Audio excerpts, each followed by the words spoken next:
Добар ден, ова се вестите на Слободен печат. Ви благодарам на вниманието. Од печатницата Киро Дандаро во Битола, утрово ќе започне дистрибуцијата на 1.013.357 избирачки ливчиња за гласањето на вториот круг на локалните избори 2025, информираат од Државната изборна комисија. Ќе се бираат градоначалници во 32 општини и во градот Скопје. Во сабота гласаат болните и изнемоштените, затворениците и лицата во домашен притвор, чии пријави се прифатени од општинските изборни комисии.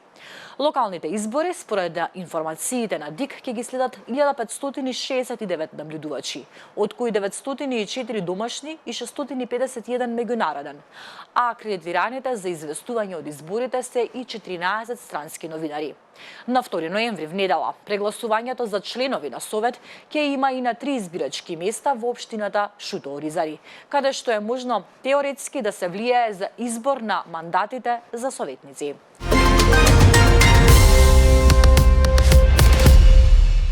Изет Меджити, еден од лидерите на Влен и нов градоначалник на општина Чаир, веле дека коалицијата Национална алијанса за интеграција, предводена од ДУИ, ќе биде распуштена по локалните избори и оти ќе има структурни промени кај интегративците.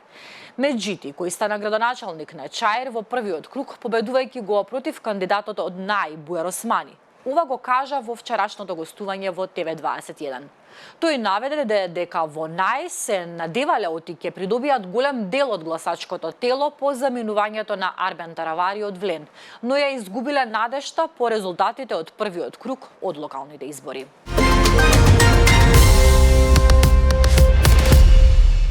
Како тргнало, една табла јајца до Великден ќе чини и 500 денари. Деновиве јајцата поскапеа за 10%, и тоа по втор пат. И сега пакување од 10 во поевтините маркети чини 109 денари, а само пред една недела тие чинеа 99 денари.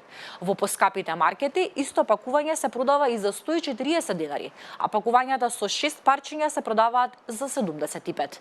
Причината, според живинарите, е птичиот грип и постуденото време, кога и производството се намалува. Се уште нема информации дали Министерството за внатрешни работи успеало да го идентификува и пронајде возачот кој пред 2 дена прегази 11-годишно девојче на улицата Перонаков во Скопје, пошто побегна од местото на несреќата без да му помогне на повреденото дете. Според информациите од МВР, инцидентот се случил на 28 октомври околу 20:30 часот, кога патничко возило удрило во малолетничката од населба Газибаба. Девојчето со тешки телесни повреди било идно пренесено на скопските клиники Мајка Тереза, каде што и е укажана лекарска помош.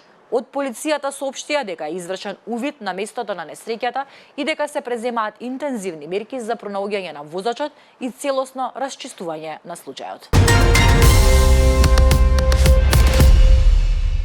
Претрес во Велес. Пронајден цел арсенал оружје во дом на 45 годишен маж. Секторот за внатрешни работи Велес поднесе кривична пријава против АЗ-45 од Велес, поради постоење основи на сомнение за сторено кривично дело, неовластено изработување, држање, посредување и тргување со оружје или распрскувачки материи. Како што информира МВР, на 9 февруари оваа година полициски службеници извршиле претрес во домот на пријавениот, при што биле пронајдени и одземени 2 ловечки пушки, ловечки карабин, 2 пиштола, 146 куршуми, 21 ловечки патрон, расклопен ловечки карабин и репетирачка пушка.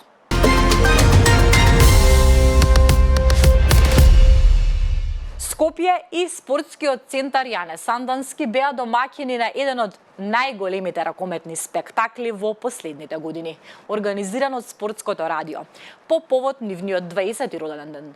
Публиката имаше уникатна можност да ги види најголемите македонски и европски ѕвезди на едно место. Тимовите ги предводеа големите ракометни умови Лино Червар и Веселин Вујовиќ, додека македонската тренерска сцена ја представуваа Звонко Шундовски и Ристо Магдинчев. Со нивната стратегија и тактичко надмудурување, двобоите на теренот ја оживеа магијата на старите дербија помеѓу Вардар и Металург.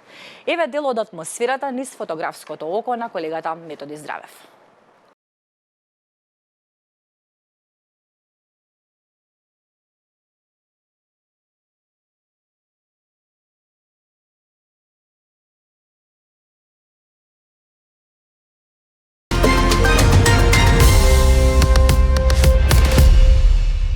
Скоро 16.000 работници од Македонија годинава отишле на гурбет во Хрватска.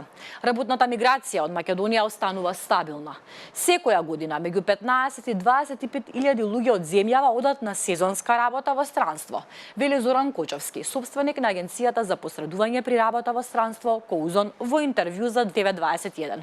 Во Грција, според нашите сознанија, ова лето работеле околу 1400 македонци. Во Бугарија нешто помалку од 800, а во Црна Гора бројката беше значајно намалена, околу 350 работници. Македонија повторно во малцинство. Во дебата во Обединетите нации, Македонија се придружи кон САД и уште 5 држави кои гласаа против резолуцијата што бара укинување на американските санкции кон Куба. Санкции кои траат повеќе од 6 децении. 40 лица загинаа откако ураганот Мелиса ја премина Куба и се упати кон Бахамите. Еден ден откако ја погоди Јамајка, како една од најсилните бури во регионот досега. 4 смртни случаи се регистрирани во Јамајка и еден во Доминиканска република. Куба и Хаити ги укинаа предупредувањата за урагани и тропски бури. Во меѓувреме, предупредување за ураган е во сила на Бахамите и Бермудите.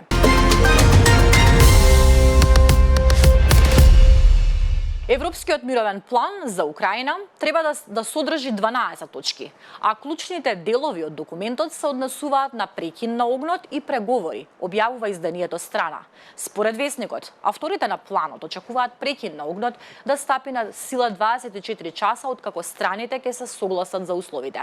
После тоа сегашната линија на фронтот би била замрзната, додека САД би го преземале надзорот врз спроведување на договорот. Во исто време, нуклеарната централа за порожје, според предлогот, би била доверена на управување на трета страна, а потоа би била вратена на Украина. Планот исто така предвидува Москва и Киев да потпишат пакт за ненапаѓање.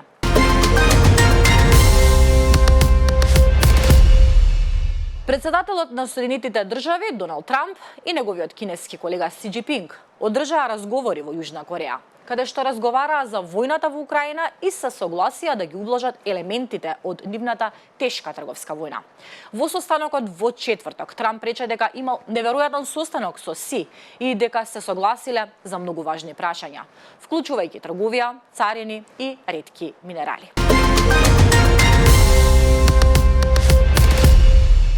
Францускиот парламент ратификуваше клучен амандман со кој официјално се воведува согласноста во законската дефиниција за силување и сексуален напад. Ова историска промена, поттикната од шокантниот случај на Жизел Пелико, представува пресвртница во борбата на Франција против сексуалното насилство. Досега законот во Франција го дефинираше силувањето како секаков вид на сексуална пенетрација извршена со употреба на насилство, принуда, закана или изнудување. По усвојувањето на амандманот, законот сега јасно ќе предвидува дека секој сексуален чин, извршен без согласност на друго лице, представува силување.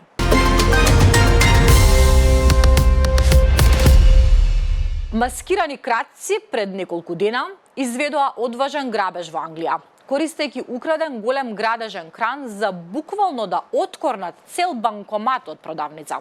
Ова се случило во Милтон Кис околу 1 по полноќ во неделата, а неверојатниот грабеж е снимен од соседите на продавницата.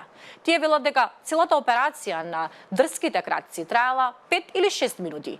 На снимката се гледа како кратците го извлекуваат банкоматот низ излогот на продавницата и го товарат на возило со кое потоа бегаат. Полицијата трага по нив.